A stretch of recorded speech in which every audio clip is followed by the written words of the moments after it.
Hi everyone, the Encrypted TCG here, and today we're going to be going over the current leaders for the One Piece TCG. This is of course the One Piece-cardgame.dev website. It has all the cards listed with all the translations. I can try to post the Discord information in the description down below, but that's usually that's right now. That's the best place, at least for me, to get all of my One Piece TCG stuff in one space. But as you can see, there are quite a few leaders for this first set, and already a few alt arts that are up on the website anyway, at least for Zorro, Law, and Luffy, and Kaido. But let's just go ahead and dive right in. So the first leader here is going to be Zorro. He's going to be a red leader. Now with One Piece TCG, remember that if your leader is a certain color, you can only have cards of that color in your deck. It's not like Digimon at all, where you can actually have multiple colors in the same deck. But with Zorro, pretty much every leader so far has 5,000 power. That's what you see in the top right-hand corner. The monocolor leaders have 5 life, which you see down in the bottom right corner. Zorro, of course, is red. He's part of the Supernovas and Straw Hat crew. For if you attach one Dawn to him during your turn, all of your characters gain 1,000 power.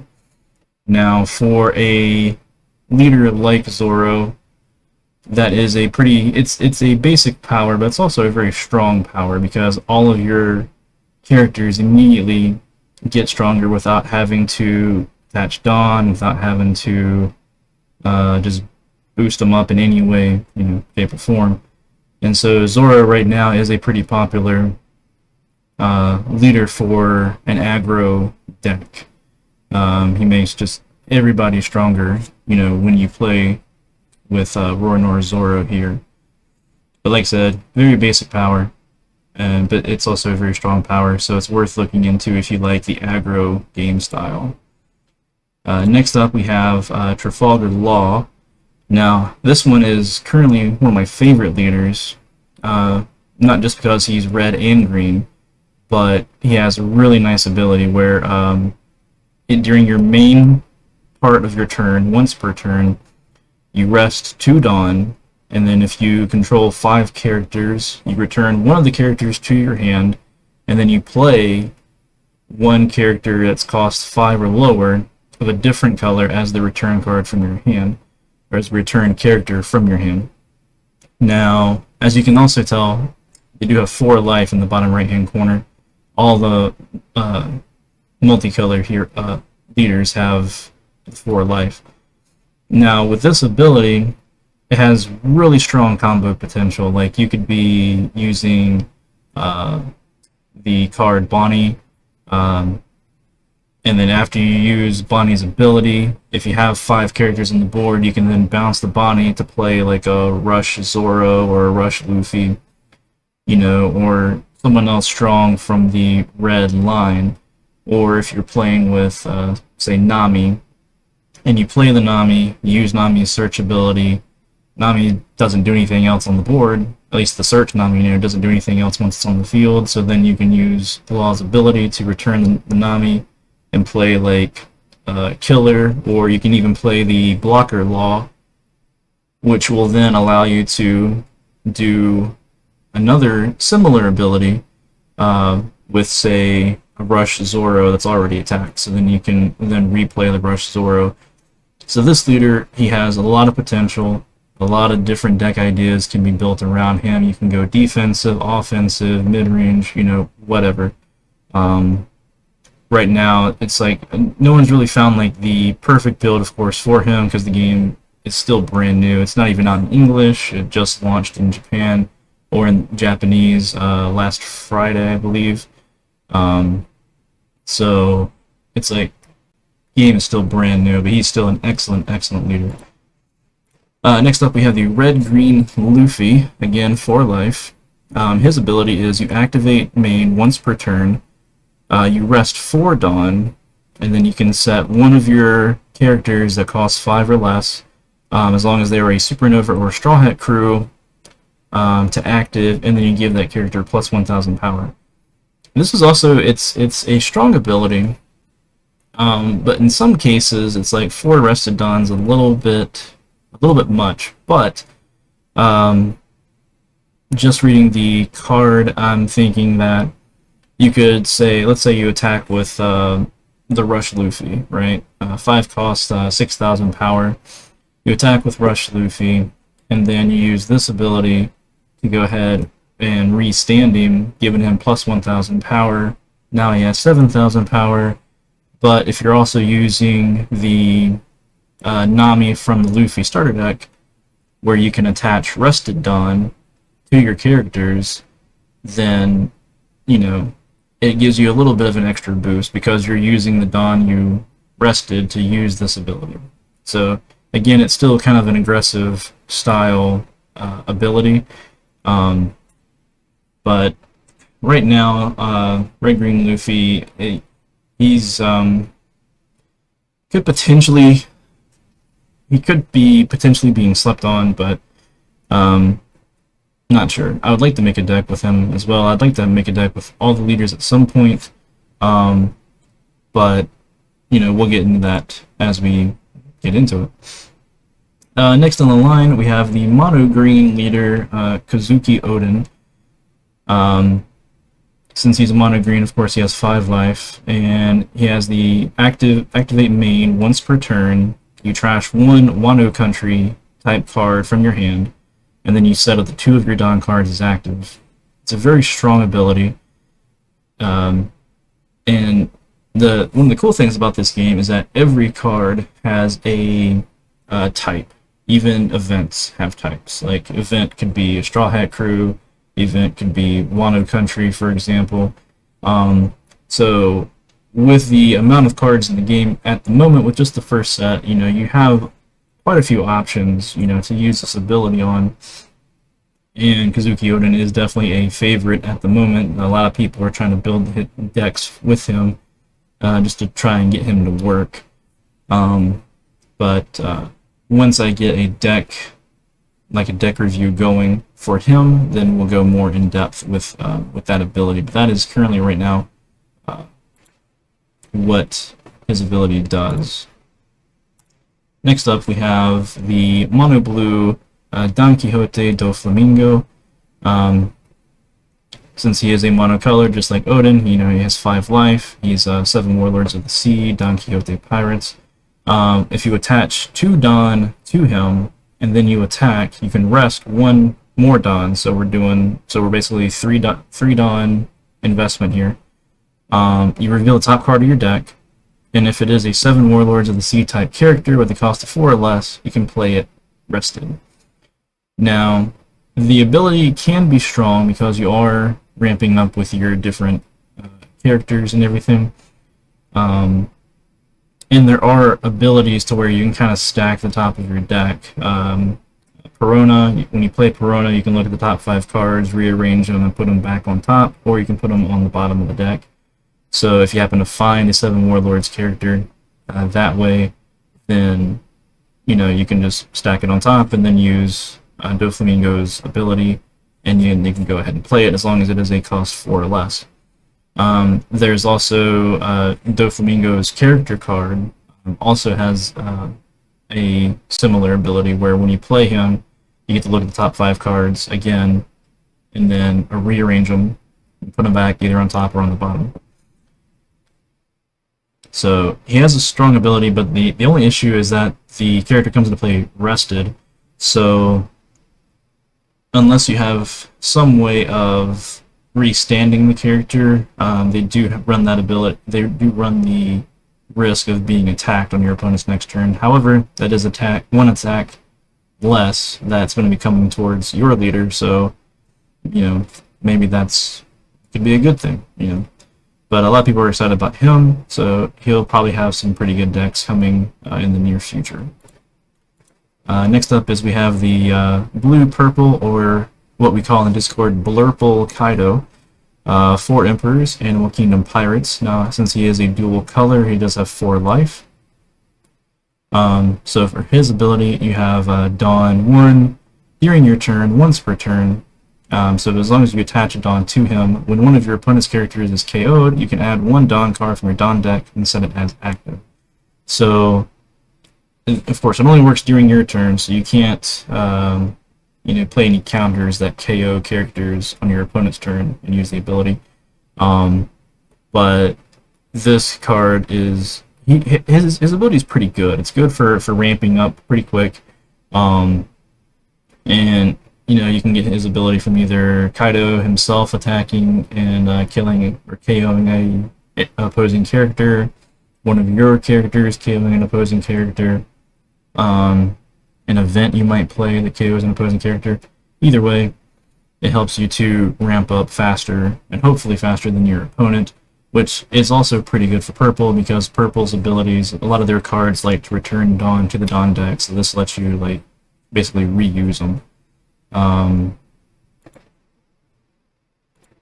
I believe a good example would be Multi-Mortar, I think. Yeah, so for 1 Dawn, counter Dawn -2. So basically return 2 Dawn to the Dawn deck. So basically you'd play Multi-Mortar. It is a counter though, so I guess you'd have to do it on your opponent's next turn. But, you get the idea. Let's go back to the leaders. Next up is also the blue-purple or blurple Crocodile, 7 Warlords of the Sea, Baroque Works. When you attach 1 Dawn to him, after you activate an event, you can draw 1 card if you have 4 or less cards in your hand, and you haven't drawn a card using this leader's effect during this turn. This is my other favorite leader, I would say, from this first set. From my background in card games, I always like drawing cards. That's why in Magic the Gathering I was always mainly a blue player.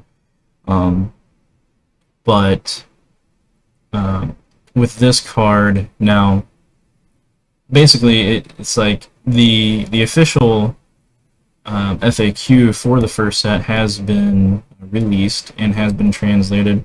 Again, you can go to the Discord channel for more information on that. Like I said, I'll try to post a link in the description below.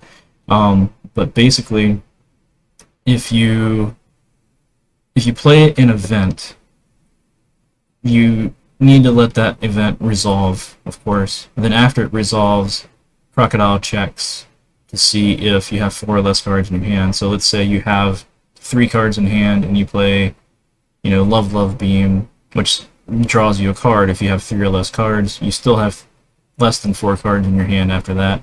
So Crocodile would draw you a card.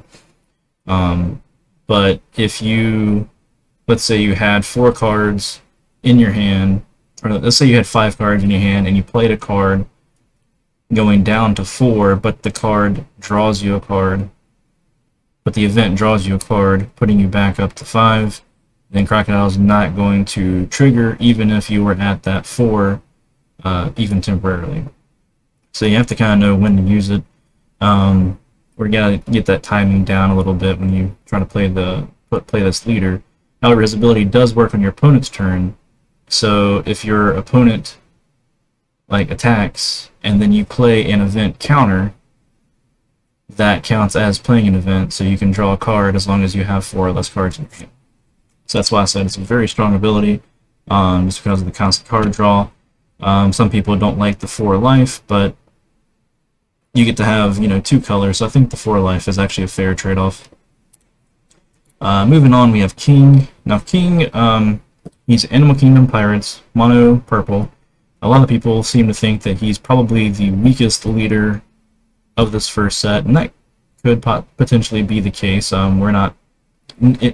He's still being worked on. The people are still working on decks for him, and he actually placed second in a recent online tournament in the Discord channel. So people are starting to figure this leader out a little bit. But basically, during your turn, if you have your full 10 Dawn cards on the field, then all of your opponent's characters have minus 1,000 power. It's basically like a reverse Zorro, except you don't need to attach a Dawn to King. You have to have all 10 of your Dawn. In a way, it's kind of counterintuitive to purple because a lot of purple cards like to return Dawn to the Dawn deck. So you have to kind of know when you're going to be hitting that 10 so that you can have a big turn. Hopefully your opponent attacks, let's say they attack with all their characters, the turn before you hit 10. Then when you hit 10, all their characters are minus 1,000 power. And so it'd be a lot easier for you to KO them because it'd be a lot harder for your opponent to, play their counters to protect them. So King has potential, but he probably needs a little bit more.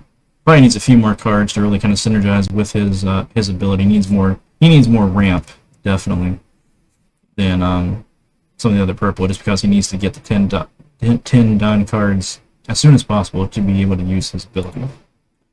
Moving on, we have the starter deck, Luffy, Straw Hat Crew Captain. So basically, during your main phase, once per turn, you can give this leader or one of your characters one rested Dawn card. Pretty simple ability. If you've been playing the One Piece learning app on iOS or Google Play, then you should be very familiar with this ability because that's the only deck you can play right now with the teaching app. But I mean, it's not a bad ability. It's just very basic, and there are stronger abilities. Like I would argue that the red-green Luffy is probably the better option, but people are still trying to make his kind of deck work. Zorro is still also probably a stronger mono-red leader at this time, but being able to play a card and then give the rested Dawn that you just used to play that card to one of your characters to power them up, it's still not a bad ability. Eustis Captain Kid, Supernova's Kid Pirate Crew, active. So during your main phase, once per turn, you can rest 3 Dawn, discard a card from your hand, any card, and then you can switch this leader to active. Now, a lot of people were sleeping on this leader mainly because, starter deck leader, they don't make the starter deck leaders that strong, that's what most people think. So he's actually starting to pop up in events over in Asia as putting green on the map is one of the strongest colors for sure. He is mono green, so 5 life, but just being able to attack, and then if you have attached any Dawn to him to power him up, let's say you attach 2 Dawn to him for 7,000 power, and you attack, and then you rest 3, discard a card, you restand him, you still get to use that 2,000 Dawn that you've added to him, so he's still at 7,000 power. So you can use him to clear 2 characters off of your opponent's side of the board. You can try to get 2 attacks in on their leader. So, especially if they're playing a multicolor leader that only has 4 life, you do this 2 turns in a row. If they're not able to block or counter anything, and they already have that's 0 life already, not to mention the other chip damage you're able to try to get through with your characters. So that really makes the Kid, pretty strong character. Next up is Crocodile Monoblue. Now, his ability is during your main phase, once per turn, you return 4 Dawn to your Dawn deck, and then you can return up to 1 cost 5 or lower character to its owner's hand. Now, it does say return up to 1 cost 5 or lower to its owner's hand, so it doesn't have to be your opponent's character, but usually when you're using his ability, you're going to want to bounce one of your opponent's characters. Typically, you'd probably see this used during the late game. You can bounce like a blocker to the opponent's hand if you just can't seem to get around this particular blocker, or if your opponent is like really trying to protect this blocker, or just a character in general. Like, let's say that they played a 5 cost character. Like, let's say they played the secret rare Yamato, right? 5 cost. They dropped Yamato, but they can't attack because no rush. And then turn passes to you. You can then use Crocodile's ability to bounce the Yamato back to their hand. They're out the 5 resources that they paid to play Yamato, and Yamato still has not been able to attack and use its double attack banish abilities. So Crocodile, Monoblue Crocodile does have its uses, probably in sort of a control format or a control build. A lot of people do use him for the Baroque Works cards, making like basically a Baroque Works tribal deck, so to speak. But his ability can be strong, and you just gotta know, you just gotta learn when to use it, and that's just through playtesting. Next up is the Sardic Kaido. 4 Emperors, Animal Kingdom Pirates. During your main phase, once per turn, you return 7 Dawn to your Dawn deck, but you trash the top card of your opponent's life. This basically just gets rid of that card completely. So, no triggers are activated. It does not go to the opponent's hand. It's just gone. It does take 7 Dawn, so you do need to have a ramp-heavy deck for this ability to really function, or you can just use it. Let's just say that it's for the final turn of the game, right? And final turn of the game, or what you would think would be the final turn of the game, your opponent has 1 life remaining, you have a few attackers on the field, you even still have Kaido. You return that 7 Dawn, destroy their last life, and then you're free to attack, trying to get that final hit in.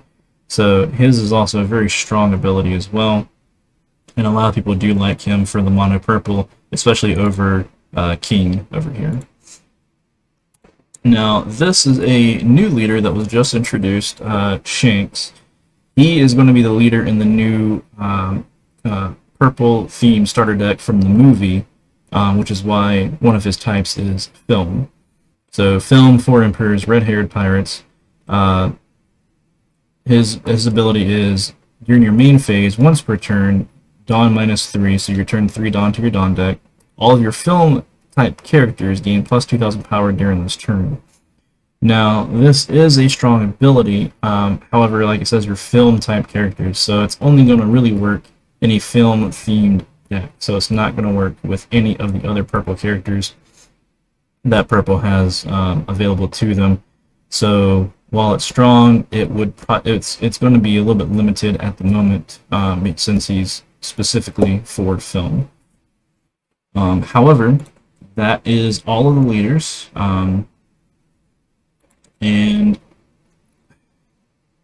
from my background in card games, I definitely like the variety here. It's a lot of good variety as far as abilities go, a lot of variety in the different types of decks that you can build, especially that's why I like, Law, with his, a friend of mine called it Shambles. I'm actually not that far into the series or anything, but that's what I call it now too. I just call it Shambles. With his Shambles ability, it's really versatile.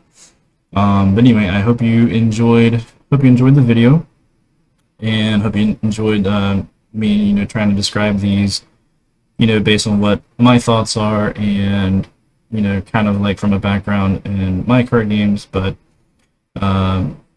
hope you subscribe to the video, or subscribe to the channel, and then I'll be trying to put out some deck lists, especially for Law and the Blurple Crocodile, at a later time once I get some more ideas flowing. But until next time, we'll see you guys later.